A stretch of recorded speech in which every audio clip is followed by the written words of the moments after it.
लोकसभा चुनाव के ऐलान में आप जानते हैं अब बाकी रह गए सिर्फ 8 दिन और बीजेपी एक बड़ा सरप्राइज दे सकती है। 2024 के सबसे बड़े सियासी सस्पेंस से किसी भी वक्त पर्दा बीजेपी की तरफ से हटाया जा सकता है।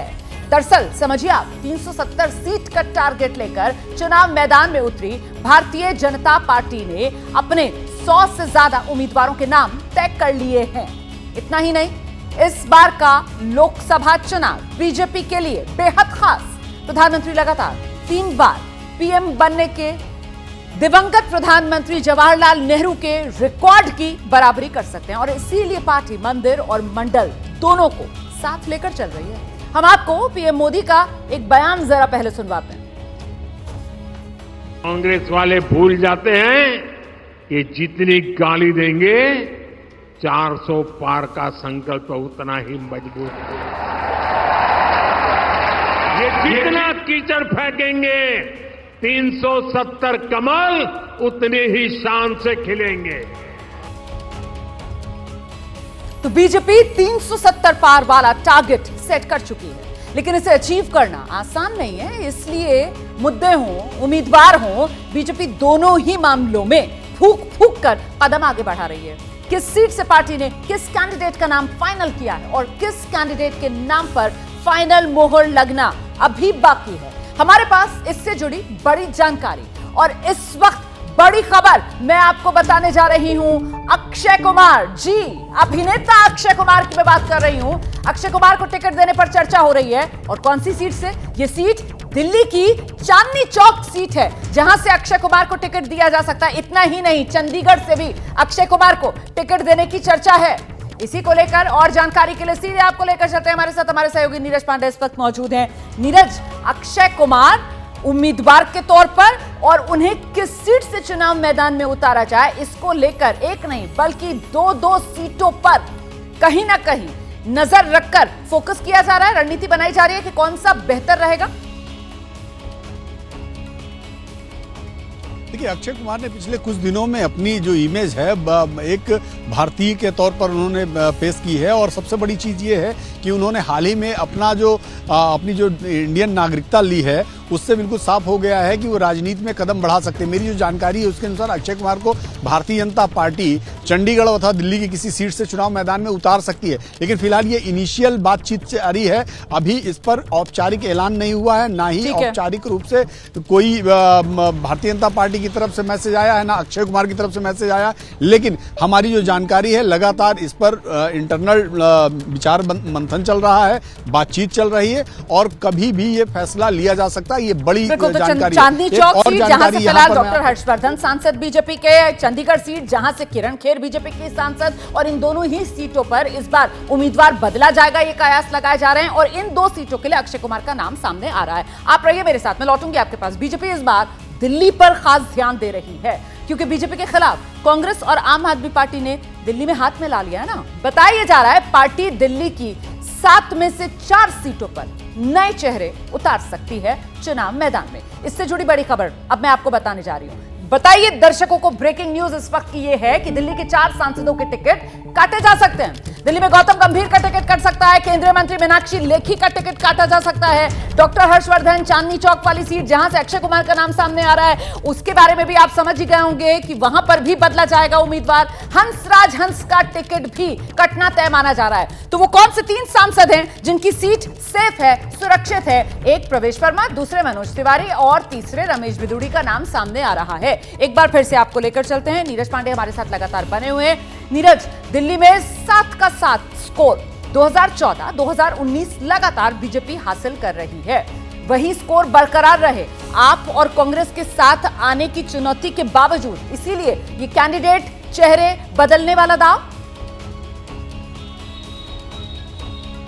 बिल्कुल, भाजपा का इरादा है रोमाना कि किसी भी तरह से भारतीय जनता पार्टी दिल्ली की 7 सीट में जो उनका 2014 और 2017 का ट्रैक रिकॉर्ड रहा है वो 2024 में भी बरकरार रहे। इसीलिए भारतीय जनता पार्टी ने प्लान किया है कि जिन जिन सीटों पर थोड़ी सी भी एंटी इनकम्बेंसी है या किसी तरह का विरोध है या ऐसा उनको लग रहा है कि ये सीटें फंस सकती हैं या ऐसा है कि वहां पे कुछ नया प्रयोग किया जा सकता है, उन सीटों पर उम्मीदवारों की बदलाव पर बातचीत हो रही है। आप रहिए मेरे साथ, मैं लौटूंगी आपके पास। देखिए, एक और बड़ी खबर मैं दर्शकों को बताती हूँ। दरअसल दिल्ली से बीजेपी के उम्मीदवार के तौर पर एक और नाम है, इस नाम को लेकर भी जबरदस्त चर्चा है और ये नाम है बांसुरी स्वराज का।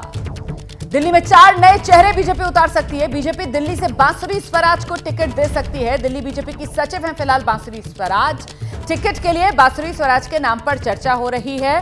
दिवंगत बीजेपी की कद्दावर नेता रही सुषमा स्वराज की बेटी हैं बांसुरी स्वराज। हम सीधे आपको एक बार फिर से नीरज के पास लेकर चलेंगे और जानेंगे नीरज पांडे से, पार्टी के अपने नए चेहरों को भी दिल्ली में मौका दिया जा सकता है और इसमें बांसुरी स्वराज का नाम सबसे आगे चल रहा है। उसके पीछे सबसे बड़ी 2 वजह क्या बताई जा रही है नीरज? देखिए, बांसुरी स्वराज एक अच्छी वक्ता हैं और दूसरा सुषमा स्वराज की पुत्री हैं। सुषमा स्वराज चूंकि एक बहुत प्रोमिनेंट लीडर थी भारतीय जनता पार्टी के, तो ये हो सकता है कि बांसुरी स्वराज को भारतीय जनता पार्टी आगे फील्ड कर दे। लेकिन अभी ये केवल इनिशियल चर्चा है, इस पर ये कहा नहीं जा सकता कि बांसुरी स्वराज को ही भारतीय जनता पार्टी टिकट देगी। वो भी उस लिस्ट में है, वो भी उस चर्चा में है। उनके अलावा भी कई और नाम हैं जो लगातार चर्चा में है नई दिल्ली में। इसमें कोई शक नहीं है कि मीनाक्षी लेखी अभी सबसे ज्यादा सबसे प्रोमिनेंट फेस हैं। इसके अलावा भी कई नामों पर चर्चा हो रही है। इसका मतलब यह है कि भारतीय जनता पार्टी बदलाव पर भी विचार कर रही है। इस पर एक ये भी बात कहा जा रहा है कि विचार कर रही है, नए चेहरों को मौका देने पर भी विचार किया जा रहा है। बांसुरी स्वराज जो है वो पेशे से वकील हैं, लेकिन इस बार लोकसभा चुनाव के लिए बीजेपी की कैंडिडेट लिस्ट में कई फिल्मी सितारों के नाम भी हो सकते हैं, ये भी खबरें मिल रही हैं। इसमें से कुछ नाम करीब करीब बताया जा रहा है फाइनल हो चुके हैं और कुछ नामों को लेकर चर्चा चल रही है। इनमें हिंदी से लेकर भोजपुरी फिल्मों तक के कलाकार हैं और इस वक्त की अगली ब्रेकिंग न्यूज जो मैं आपको बताने जा रही हूं वो इसी तरीके से एक भोजपुरी कलाकार से जुड़ी हुई है।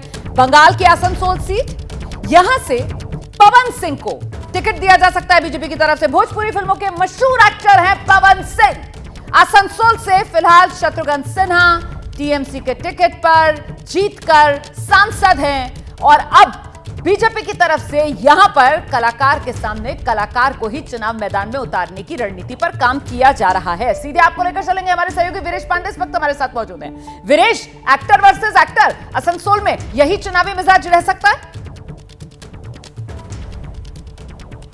देखिए, आसनसोल में उत्तर भारतीय और खासकर पूर्वांचल के लोग, बिहार के लोग बड़ी संख्या में रहते हैं। हिंदी भाषी लोग ज्यादा रहते हैं और उनके बीच में, भोजपुरिया समाज के बीच में पवन सिंह एक स्टार गायक हैं, अभिनेता हैं और उनकी एक बड़ी छवि है। लगातार भारतीय जनता पार्टी के नेताओं के चक्कर वो लगाते रहे हैं। एक और जानकारी दे दूं, पवन सिंह इस कोशिश में पिछले चुनाव से थे कि यूपी की पूर्वांचल की कोई सीट दे दी जाए, नहीं तो बिहार में बक्सर आरा की कोई सीट दे दी जाए और नहीं तो अब आसनसोल से वो लड़ने की बात आ रही है। तो ऐसे में पूर्वांचल, उत्तर भारतीयों और यूपी और बिहार में तो आप कह रहे हैं कि बात नहीं बनी, लेकिन बहुत मुमकिन है पवन सिंह के लिए बंगाल में चुनाव लड़ने का रास्ता बन सके और इसके लिए जो सीट सामने आ रही है वो आसनसोल सीट है। और इस बीच एक और बड़ी खबर आपको बताते हैं। बीजेपी के एक दिग्गज नेता, केंद्रीय मंत्री गिरिराज सिंह, उनके नाम को लेकर चर्चा ये की जा रही है कि गिरिराज सिंह का टिकट इस बार कट सकता है। आप जानते हैं गिरिराज सिंह बिहार की बेगूसराय सीट से 2019 लोकसभा चुनाव जीते थे।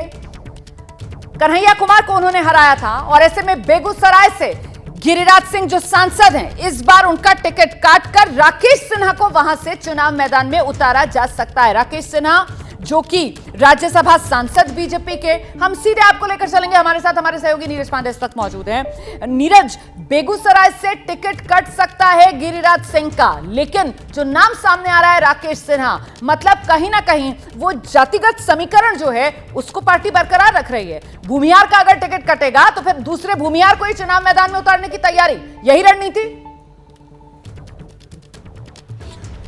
देखिए, इसमें कोई शक नहीं कि बेगूसराय भूमियार बाहुल्य इलाका है और बेगूसराय पिछले 2019 के चुनाव में जब गिरिराज सिंह वहां गए थे तो पहले तो ये कहा जा रहा था कि शायद गिरिराज जी बेगूसराय से चुनाव लड़ना ही नहीं चाहते हैं, लेकिन बाद में एक पार्टी के सीनियर लीडर्स के समझाने के बाद वो बेगूसराय अपनी सीट छोड़कर वो बेगूसराय चुनाव लड़ने गए थे। लेकिन पिछले कुछ दिनों से लगातार राकेश सिन्हा जो भारतीय जनता पार्टी में सांसद भी हैं राज्यसभा के और भारतीय जनता पार्टी के प्रवक्ता भी हैं, पिछले कुछ दिनों से लगातार वहां बहुत तेजी से सक्रिय हैं। तो ये माना जा रहा है कि भारतीय जनता पार्टी की सीनियर लीडरशिप का उनको इशारा भी है, क्योंकि लगातार उनका सक्रिय रहना, पार्टी के कार्यक्रमों को करना, पिछले कुछ दिनों में देखा गया कि पार्टी के सभी मंचों पर बेगूसराय में वो दिखाई पड़े। इससे एक साफ संकेत दिखाई पड़ रहा है कि शायद उम्र के लिहाज से, उम्र की वजह से राकेश सिन्हा को पार्टी आजमा सकती है। लेकिन चूंकि गिरिराज सिंह बहुत सीनियर लीडर हैं, केंद्र में मंत्री हैं, तो भारतीय जनता पार्टी कभी भी अपने किसी नेता को ऐसे ही जाया नहीं जाने देती,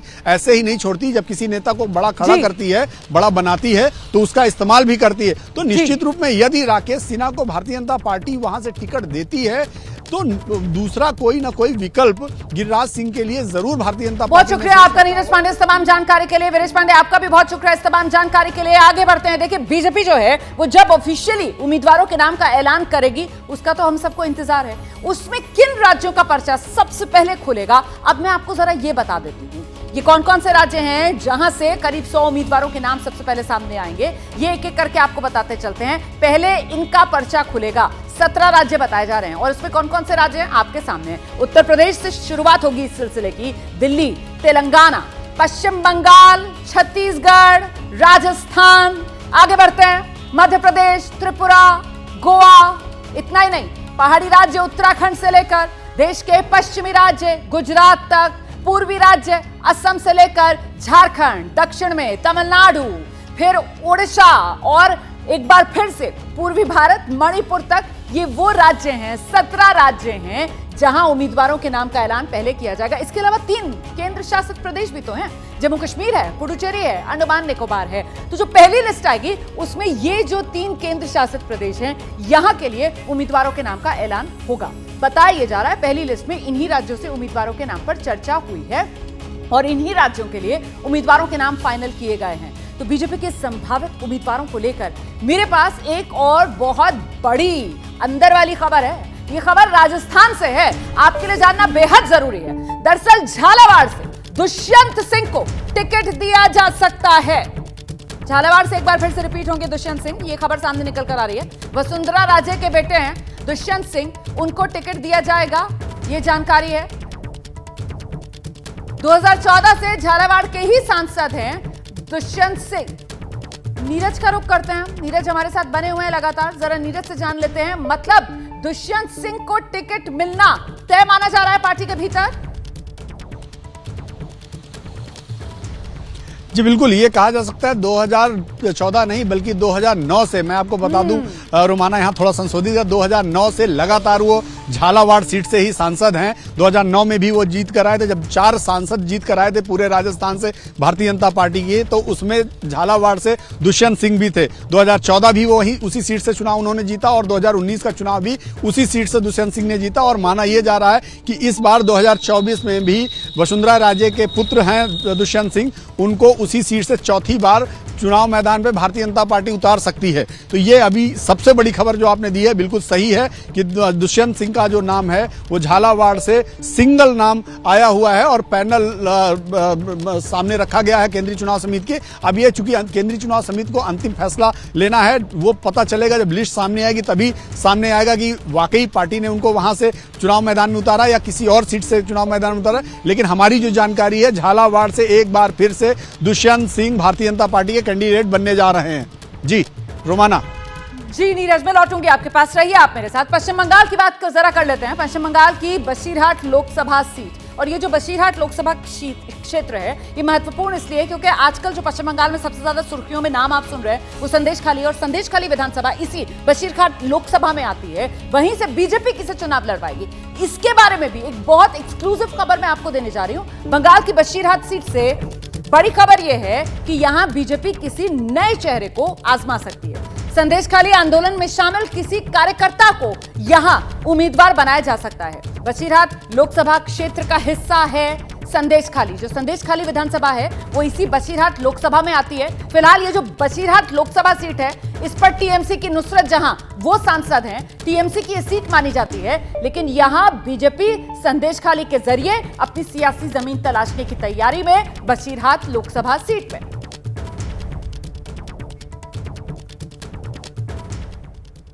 और एक के बाद एक बड़ी खबरों का सिलसिला मैं आप तक पहुंचाने का काम कर रही हूं। एक और बड़ी खबर मेरे पास मौजूद है।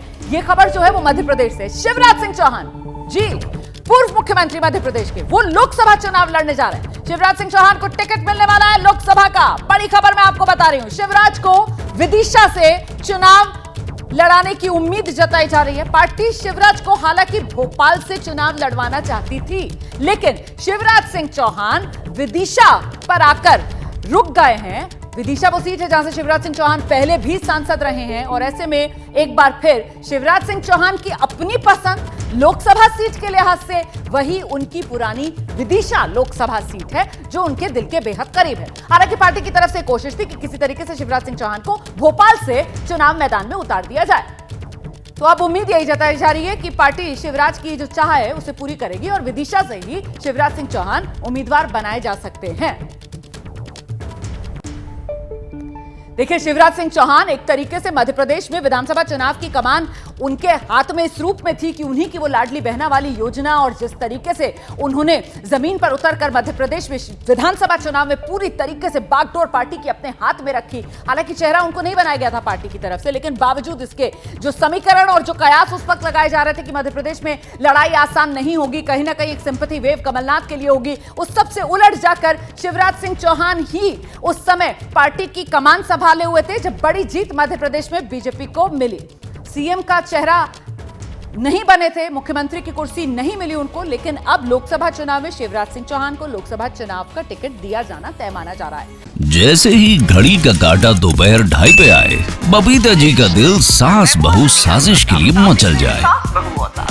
और ये है इनकी बहू, पूरे दिन ऑफिस की टेंशन हो जाए गॉन जब ये करें अपना फेवरेट शो फ्री टाइम पे ऑन। इनकी तरह आप भी देखिए अपना फेवरेट शो अपने टाइम पर और डाउनलोड कीजिए एबीपी लाइव ऐप अपने स्मार्ट टीवी पर।